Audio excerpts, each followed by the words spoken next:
రోజా గారు అధ్యక్షత వహించడం,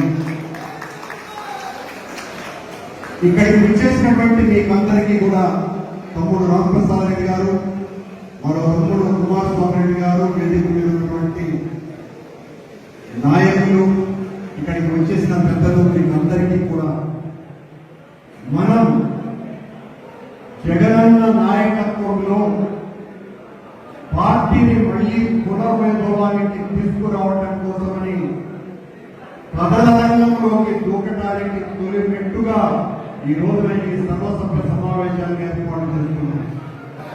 తొలుతగా నేను రామప్రసాద్ గారు మాట్లాడుతున్నాను అన్నా, తన ప్రసంగంలో రోజా గారు,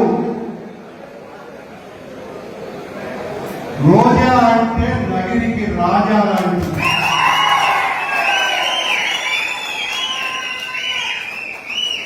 ప్రత్యక్షల మీదకి రోజా అంటే రోజా పువ్వు కాదు, ఈ పువ్వుకు కొమ్మకే కాదు, ఆ పువ్వు రేపులకు కూడా ఉంటాయి. అది రోజా అంటే. రోజా రాష్ట్రంలోనే అత్యంత ప్రజాదరణ కలిగినటువంటి వైఎస్ఆర్సీపీ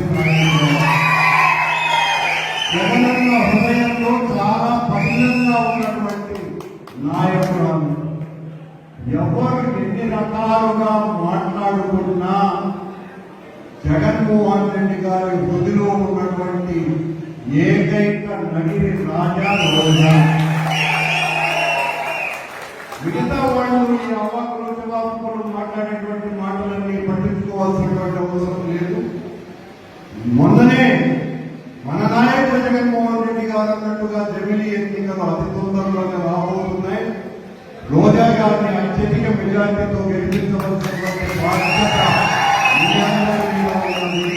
బాధ్యత ఎందుకు ఉన్నది అంటే, ఓ శాసనసభ్యురాలుగా ఈ నియోజకవర్గాన్ని ఈ 75 సంవత్సరాలలో ఎవ్వరూ చేయనంత అభివృద్ధి చేసినందుకు ఆమెకు అర్హత ఉన్నది కాబట్టి మనందరూ కూడా, నగిరి ప్రజలందరూ కూడా ఆ అర్హత పత్రాన్ని తెచ్చుకున్నటువంటి రోజా గారికి యోగ్యత ఛత్రం అంటే ఆ గొడుగును మనం ఆమెకు తప్పాల్సినటువంటి ఎత్తాల్సినటువంటి అవసరం ఉంది. కనుక నగిరిలో రోజా గారి నాయకత్వాన్ని మరింత బలోపేతం చెయ్యమనే జగన్మోహన్ రెడ్డి గారు నన్ను ఇక్కడ అధ్యక్షుడిగా నియమించినారు అన్నటువంటి విషయాన్ని మీకందరికీ తెలియజేస్తూ, ఇప్పటికే చాలా అతీతమైంది.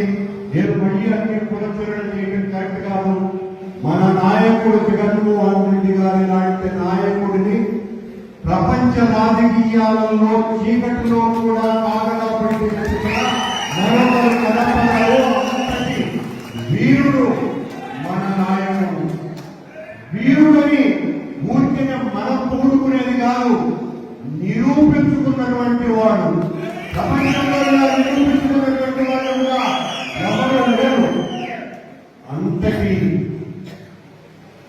గొప్ప వ్యక్తి అయినటువంటి జగన్మోహన్ రెడ్డి గారు. జగన్మోహన్ రెడ్డి గారి బరువు 78 కేజీలైతే ఆ 78 కేజీల గుండె ఉన్నటువంటి వ్యక్తి జగన్మోహన్ రెడ్డి. అలాంటి నాయకుడి కింద మనం పనిచేయటం అంటే మనకందరికీ కూడా అదృష్టం. ఎవరో పరికమాలిన పార్టీలలో పరికమాలిన నాయకుల కింద లేదా అధికారం వస్తారనే వాళ్ళ కింద పనిచేస్తాం అని అనుకునేటట్టుగా ఉండేటువంటి పార్టీ కాదు వైఎస్ఆర్ కాంగ్రెస్ పార్టీ. అంటే ఇది పోరాటాల పార్టీ, ఉద్యమాల పార్టీ, ఎవరినైనా ఎదిరించేటువంటి పార్టీ, ఎవరైనటువంటి పార్టీ, ఎవరినైనా కూడా ఎక్కడైనటువంటి పార్టీ. నువ్వు ఎన్ని నిర్బంధాలకు గురి చేసినా, ఎన్ని ఒత్తిళ్లు చేసినా, ఎంత భయపెట్టాలని ప్రయత్నం చేసినా, నేనంతా మీ బతుకులంతా మీ అభిమానం ఏమున్నా నా పార్టీకి, నా పార్టీ విరుద్ధ లక్షలాది మంది ఇలాంటి వీరులైనటువంటి కార్యకర్తలు, నాయకులు ఉన్నారు అని ధైర్యంగా చెప్పుకునేటువంటి నాయకుడి గొడుగు కింద మనం పనిచేస్తున్నాం. పార్టీ నాయకుడి కింద పొరపాటున కూడా ఏ ఒక్క కార్యకర్తలో కూడా చిన్న భయం ఉన్నా కూడా దయచేసి తుడిచిపెట్టేయండి. తెలుగుదేశం పార్టీ అధికారంలోకి వచ్చింది. పెళ్లిన తరువాత పారాణి ఆరిపోయినట్టుగా ఈ తెలుగుదేశం పార్టీ అధికార పారాణి ఎండిపోయింది. ఇంకా దానికి మనుగడ లేదు. ఆయన చెప్పినటువంటి మాటలకు చేస్తున్నటువంటి చేష్టలకు ఈ సూపర్ సిక్స్ అన్నటువంటి పేరుతో ఇచ్చినటువంటి హామీలు జగనన్న కంటే 2.5 లక్షల కోట్ల రూపాయల ఎక్కువ హామీలు ఇచ్చి జగనన్న చేసినటువంటి పనులు కూడా చేయలేకపోయినటువంటి మోస ప్రభుత్వం చంద్రబాబు గారి ప్రభుత్వం. ఇది మళ్ళీ నేను మొదలుగా మీకు రోజు చెప్తూనే ఉన్నటువంటి విషయాలు.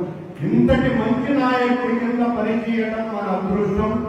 నగిరిలో రోజా గారి అంతటి ప్రజాదరణ కలిగినటువంటి వ్యక్తి కింద ఉండటం మీ అందరికీ కూడా గర్వకారణం. ఇందులో ఏదంటే నాకు అభిమానించేటువంటి వ్యక్తిగా చెప్తున్నటువంటి విషయం కాదు. నిజంగా కూడా రోజా గారు లాంటి ఒక ఫైర్ బ్రాండ్,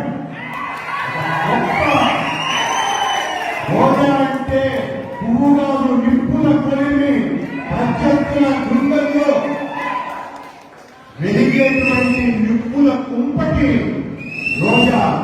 అలాంటి నాయకత్వం కింద పనిచేయటం అన్నది మీకందరికీ కూడా గర్వకారణమని, ఆమె నాయకత్వంలో మరింతగా వైఎస్ఆర్ కాంగ్రెస్ పార్టీ